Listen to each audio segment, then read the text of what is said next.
کنگره آمریکا، اجلاس مجلس نمایندگان، لایحه لازم الاجرای دو حزبی 4744 برای اعمال تحریم‌های جدید علیه رژیم آخوندی به خاطر نقض جدی حقوق بشر.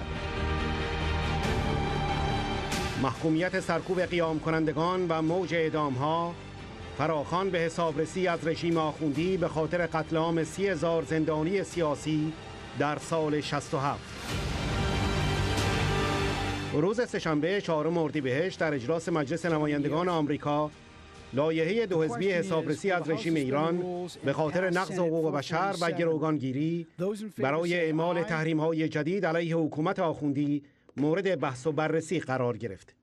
این لایحه دو حزبی که به دنبال قیام سراسری مردم ایران در دیماه گذشته توسط مایکل مکال رئیس کمیته امنیت داخلی مجلس نمایندگان ارائه شده و از 46 حامی مشترک از اعضای هر دو حزب برخوردار است، در 24 اسفند سال 96 در کمیته خارجی مجلس نمایندگان به اتفاق آرا تصویب شد.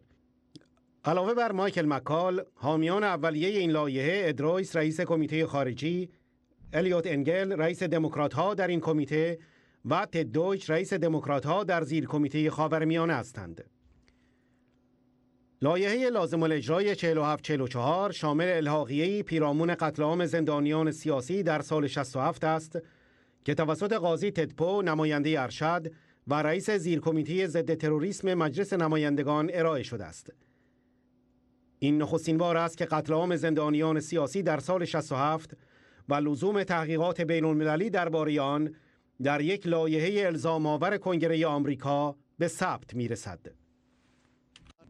در جلسه روز سه‌شنبه مجلس نمایندگان ارشد هر دو حزب ضمن استقبال از ارائه لایحه 4744 آن را برای حسابرسی از رژیم آخوندی به خاطر جنایات فاحشش علیه مردم ایران ضروری دانستند. در این جلسه ادرویس رئیس کمیته خارجی، الیوت انگل رئیس دموکرات‌ها در این کمیته و قاضی تدپو رئیس زیر کمیته تروریسم قتل عام زندانیان سیاسی در سال 67 را به عنوان یکی از جنایات بزرگ رژیم آخوندی محکوم کردند. ادرویس در سخنان خود اعمال سرکوبگرانه رژیم آخوندی علیه قیام کنندگان، موج اعدام‌ها و سایر جنایات رژیم آخوندی را محکوم کرد و درباره قتل عام 30,000 زندانی سیاسی در سال 67 گفت: the barbaric mass executions carried out over a 4-month period in 1988. And I dare say if you know any Persians, if you know people who escaped from Iran, you know that during that period of time leading up to 1988, there were over 30,000 students and young professionals who lost their lives as a consequence. We know that the political prisoners there went through a grueling experience in Evin prison and other prisons.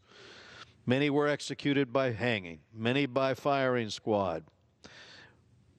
They refused to renounce their political affiliations, and that was the fate that was handed out to them. And today, رئیس کمیته خارجی مجلس نمایندگان در سخنان خود به قیام سراسری مردم ایران در دیماه سال 96 اشاره کرد و گفت: در ماه ژانویه مجلس نمایندگان تقریباً به اتفاق آرا از مردم ایران در اعتراضات مشروعشان علیه رژیم بسیار سرکوبگر حاکم حمایت کرد.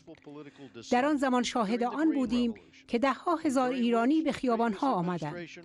همانطور که انتظار می‌رفت، رژیم ایران به سرعت برای سرکوب تظاهرات دست به اقدام زد و شبکه‌های اجتماعی را محدود کرد. قطعنامه 676 این خشونت بیرحمانه را محکوم کرد و به تحریم‌های هدفمند برای حسابرسی از رژیم فراخوان داد.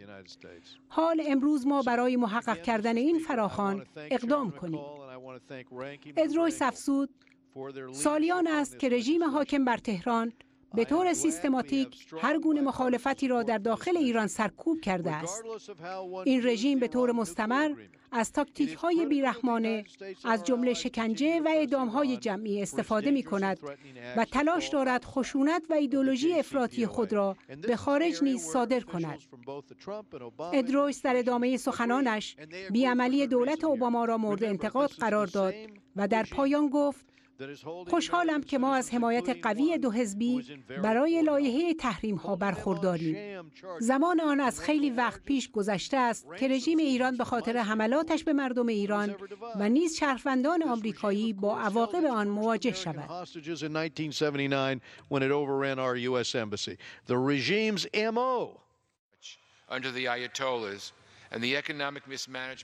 در ادامه این جلسه الیوت انگل رئیس دموکرات‌ها در کمیته خارجی با تاکید بر حمایت کامل خود از لایحه 4744 گفت: پیشتر در سال جاری ما در همین جا همبستگی خود را با معترضان در ایران ابراز کردیم که در پی یک آینده بهتر برای کشور خود و برای نسل بعدی بودند. ایران کشوری است که تحت حکومت آخوندها و سوء مدیریت اقتصادی توسط سران رژیم حاکم درد و رنج بسیاری را متحمل شده است.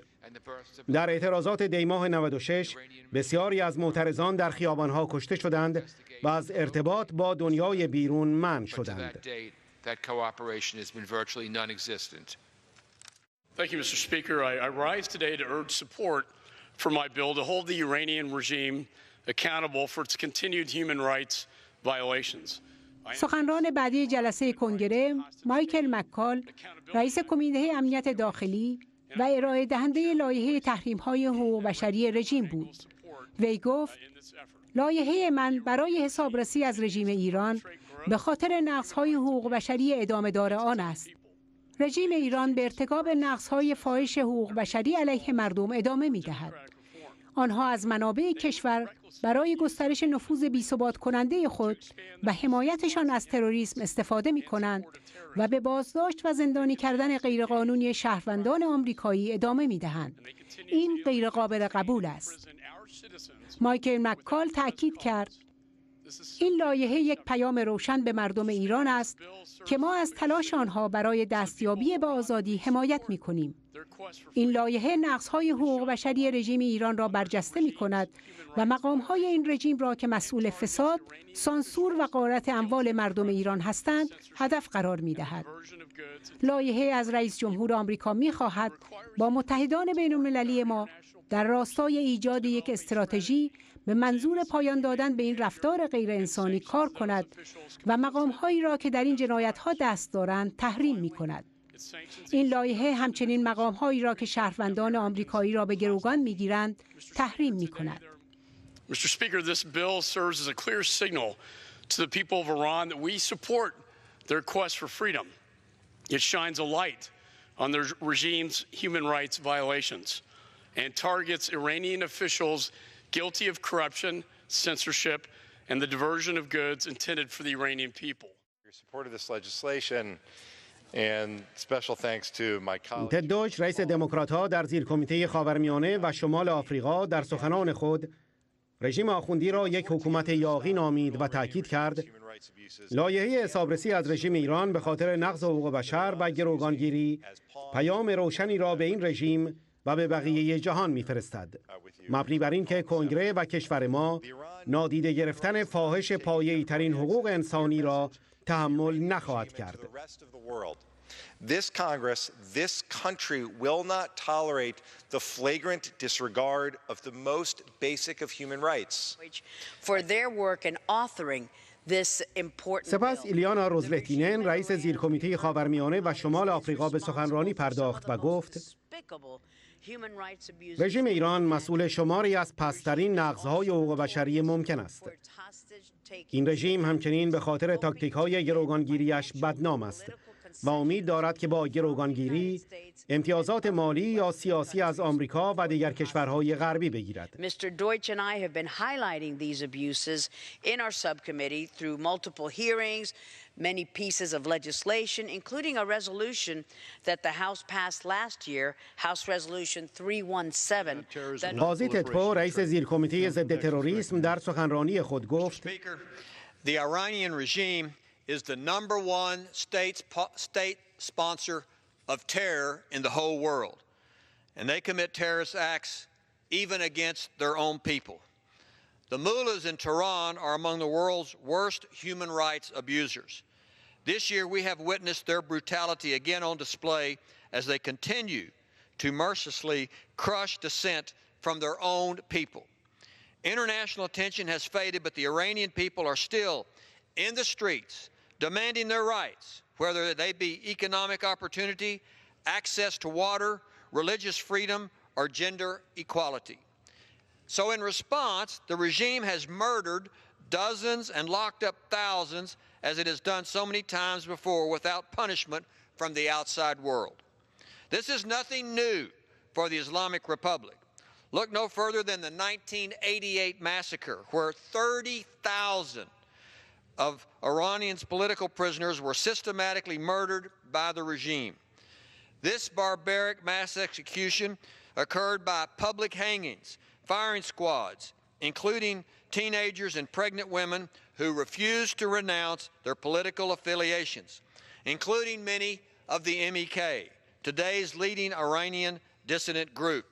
So horrific was the act that the deputy to Iran's ruler at the time, Ayatollah Khomeini, called it, quote, the greatest crime committed during the Islamic Republic for which history will condemn us. And yes, history now condemns the regime for these acts of murder.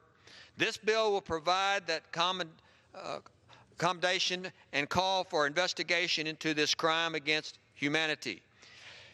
It also urges our government to work with international partners and investigate other major human rights abuses, such as the dozens more killed during protests in 1999, 2009, and 2017, and sanction those responsible. In all cases, the families of those murdered by the regime were never told what happened to their loved ones' remains. Mr. Speaker, now is the day of reckoning for the Iranian regime. در پایان جلسه مربوط به لایحه 4744 الیوت انگل بار دیگر سخنرانی کرد و گفت آقای تدپو به قتل عام سال 1988 اشاره کرد که وحشتناک بوده و موارد بسا بیشتری نیز صورت گرفته است. دستان این رژیم بیرحم به خون آغشته است و مهم است که ایالات متحده پیرامون آن موضع‌گیری کند. ادرویس نیز در سخنان پایانی خود گفت از رئیس مکال و عضو ارشد انگل به خاطر رهبری دو حزبیشان برای حسابرسی از رژیم ایران تشکر می‌کنم. حسابرسی از آنها به خاطر بیرحمیشان در قتل عام 1988 و بیرحمی در قبال رفتار با اقلیت‌های مذهبی.